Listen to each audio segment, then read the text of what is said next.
अस्सलाम वालेकुम। हमने देखा है लास्ट लेक्चर में फंक्शनल डिपेंडेंसीज क्या होती हैं। अब हमने देखना है कैंडिडेट की किसी टेबल में किस तरह से पता चल सकता है, हमें कैंडिडेट की कैसे हम फाइंड आउट कर सकते हैं। क्लोजर मेथड एक मेथड है जो कि जिसकी मदद से जो कि हमें हेल्प करेगा कि कैंडिडेट की किसी टेबल में किस तरह से फाइंड आउट कर सकते हैं। यहाँ पे मैं आपको दो एग्जांपल्स करवाऊंगी। जिसमें टेबल आपको गिवन होगा कि टेबल कौन सा है डेटाबेस में, उसके कितने एट्रीब्यूट्स हैं, एट्रीब्यूट्स कॉलम्स के नेम होंगे और उनकी फंक्शनल डिपेंडेंसीज गिवन होंगी। आपसे पूछा जा सकता है कैंडिडेट की फाइंड आउट करें। आपको इस वीडियो में आपको ये समझ आ जाएगी कि हम कैंडिडेट की किस तरह से फाइंड आउट कर सकते हैं, किसी टेबल से प्राइम एट्रीब्यूट्स किस तरह से फाइंड आउट कर सकते हैं, नॉन प्राइम एट्रीब्यूट कैसे फाइंड आउट कर सकते हैं। तो स्टार्ट करते हैं। क्लोजर मेथड क्या है डिटरमिन करने के लिए कि आपके सिस्टम आपकी जो डेटाबेस है उसके अंदर कैंडिडेट की कौन सी है। एग्जाम्पल पहले कर लेते हैं, वहां से आपको कॉन्सेप्ट ज्यादा क्लियर हो जाएंगे। हमारे पास एक टेबल आर का क्या मतलब है, कोई रिलेशन कोई टेबल गिवन है, उस टेबल के कितने एट्रीब्यूट्स हैं, 4। इस बात का क्या मतलब है, हमारे पास अगर मैं इसको ड्रॉ करती हूँ, मेरे पास एक टेबल है डेटाबेस के अंदर जिसके अंदर 4 कॉलम्स हैं और 4 कॉलम के नेम क्या है, ए, बी, सी, डी एंड इस टेबल का नाम क्या है, आर। ये आर एक टेबल है जिसके अंदर A B C D 4 column है, 4 एट्रीब्यूट्स हैं इसके।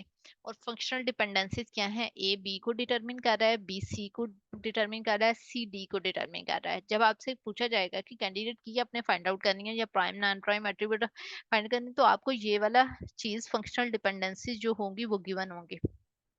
अब यहाँ पे आप ने फाइंड आउट करना है प्राइम एट्रीब्यूट्स, सॉरी कैंडिडेट की फाइंड आउट करनी है। क्लोजर मेथड क्या है, हमें बताता है इसके थ्रू हम कैंडिडेट की, हमारे पास टेबल गिवन है, हमारे पास फंक्शनल डिपेंडेंसीज गिवन है। अब हमने देखना है क्या हमारे पास एक कैंडिडेट की है या नहीं। किसी भी एट्रीब्यूट से अगर बाकी सारे एट्रीब्यूट्स उस टेबल के फाइंड आउट हो सकते हैं, डिटरमिन हो सकते हैं। फंक्शनल डिपेंडेंसीज की जो प्रॉपर्टीज हमने देखी हैं और फंक्शनल डिपेंडेंसीज वाला जो लेक्चर है वो इससे पहले देख लें, क्योंकि उसके कॉन्सेप्ट यहाँ पे यूज होने हैं। अगर कोई एक एट्रीब्यूट हम लेते हैं, इस एट्रीब्यूट से हम डिटरमिन करते हैं बाकी एट्रीब्यूट, अगर वो according to this functional dependency determine हो जाएंगे जो हमने प्रॉपर्टीज यूज की हैं उनके थ्रू, तो फिर ये कैंडिडेट की बन सकती है, इस टेबल की कैंडिडेट की। तो ए डिटरमिन ए जो है, ए खुद इटसेल्फ तो डिटरमिन करेगा। हमने रिफ्लेक्सिव प्रॉपर्टी में देखा था कि ए से ए डिटरमिन होता ही है, इटसेल्फ खुद को डिटरमिन हर करता है। अब ए से बी डिटरमिन हो रहा है according to this functional dependency, A B को डिटरमिन कर रहा है। अब हमारे पास ए और बी दोनों आ गए हैं, अब बी से मुझे सी मिल जाएगा, तो बी सी सी डिटरमिन कर रहा है और सी से मुझे डी मिल जाएगा, तो सी डी को डिटरमिन। अब ए से मुझे ए बी सी डी सारे मिल रहे हैं और ये एट्रीब्यूट्स हैं एक टेबल के। ये जो है ए जो है वो कैंडिडेट की बन सकता है, हम इधर इसे मेंशन कर सक देते हैं, ए जो है वो कैंडिडेट की है। हमने यहाँ पे एक जब कैंडिडेट की मिल गई तो वहां पे स्टॉप नहीं कर देना, अभी बाकी एट्रीब्यूट्स को भी देखना है। बी किसको डिटरमिन कर रहा है, बी से बी इटसेल्फ खुद को करता है रिफ्लेक्सिव प्रॉपर्टी, बी से सी मिल रहा है, सी को डिटरमिन कर रहा है, सी डी को डिटरमिन कर रहा है।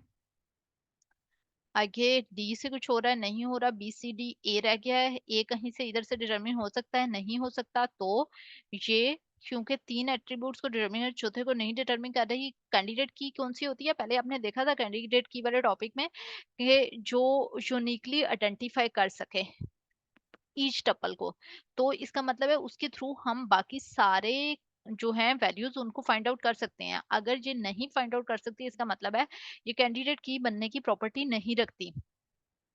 अब ये हमारे पास कैंडिडेट की नहीं है, सी को देख लेते हैं, यहाँ पे स्टॉप नहीं करते हैं, अगले फिर देखना है। सी से हमें सी मिल जाएगा, सी से गिवन फंक्शनल डिपेंडेंसी के अकॉर्डिंग हमें डी मिल जाएगा, आगे हमें कुछ भी नहीं मिल रहा। डी से हमें डी ही मिल रहा है, डी के अलावा कुछ भी नहीं मिल रहा। तो ये सारी जो हैं इनमें से ए जो है एक ऐसा एट्रीब्यूट है जो ए बी सी डी सबको डिटरमिन कर रहा है और बाकी कोई भी नहीं डिटरमिन कर रहा है। तो कैंडिडेट की क्या होगी, जो कि सारे एट्रीब्यूट को डिटरमिन कर लेगी। जहां हमने ए को कैंडिडेट की कर दिया, प्राइम एट्रीब्यूट्स कौन से होते हैं, वो सारे एट्रीब्यूट जो कैंडिडेट की बनाने में यूटिलाइज हो रहे होते हैं, वो सारे एट्रीब्यूट जो कैंडिडेट की को बनाने में इस्तेमाल होते हैं, उनको हम प्राइम एट्रीब्यूट कहते हैं। और नॉन प्राइम एट्रीब्यूट जो कि बाकी बच जाते हैं। अब बाकी हमारे पास कौन कौन से बच गए हैं, बी, सी और डी, ये नॉन प्राइम एट्रीब्यूट हो गए। सेम एक और एग्जांपल करके देख लेते हैं। ये हमारे पास टेबल गिवन है, एक टेबल है, उसके एबीसीडी एट्रीब्यूट्स हैं और ये फंक्शनल डिपेंडेंसीज गिवन है।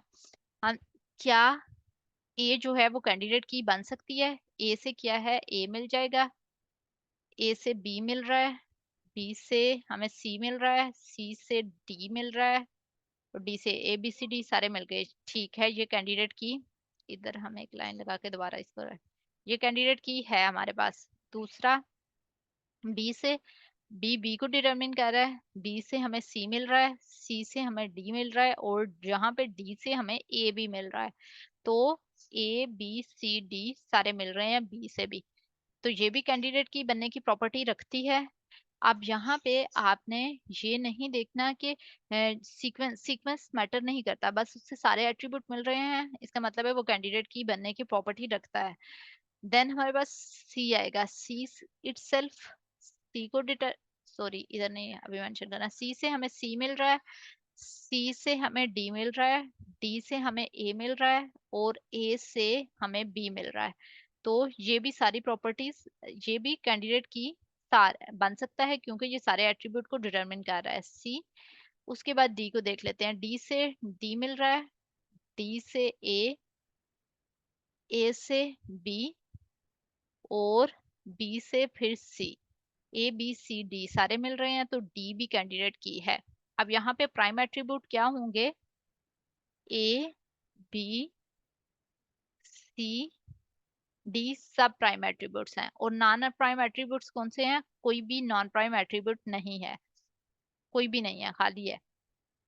तो अब यहाँ इसमें हमें क्लोजर मेथड, ये सारा जो अभी मैंने प्रोसीजर आपको बताया ये क्लोजर मेथड है। क्लोजर मेथड किया है, हमें हेल्प आउट करता है फाइंड आउट करने में क्या कैंडिडेट की फाइंड आउट करने में, किसी भी टेबल में फाइंड आउट करने में मदद करता है। फंक्शनल डिपेंडेंसी क्या होती है ये आप पहले देख चुके हो, उसकी प्रॉपर्टीज भी देख चुके हो। जब हमारे पास एक टेबल गिवन होगा और फंक्शनल डिपेंडेंसी गिवन होगी तो उससे हम कैंडिडेट की फाइंड आउट कर सकते हैं, prime attribute non prime attribute find out कर सकते हैं। इसकी प्रैक्टिस करें डिफरेंट एग्जाम्पल पे और उसके बाद अब इन दोनों जो कॉन्सेप्ट अभी तक आपको मिले हैं, जो क्लोजर मेथड वाला और जो फंक्शनल डिपेंडेंसी की प्रॉपर्टीज हैं उनको यूटिलाइज करते हुए हमने क्या फाइंड आउट करना है कि हम सेकंड नॉर्मल फॉर्म और थर्ड नॉर्मल फॉर्म देखते हैं कि किस तरह से फाइंड आउट किया जा सकता है कि टेबल किस नॉर्मल फॉर्म में है और कैसे हम एक डेटाबेस को फर्स्ट नॉर्मल फॉर्म से सेकंड नॉर्मल फॉर्म में या थर्ड नॉर्मल फॉर्म में लेके जा सकते हैं। इसकी प्रैक्टिस करें।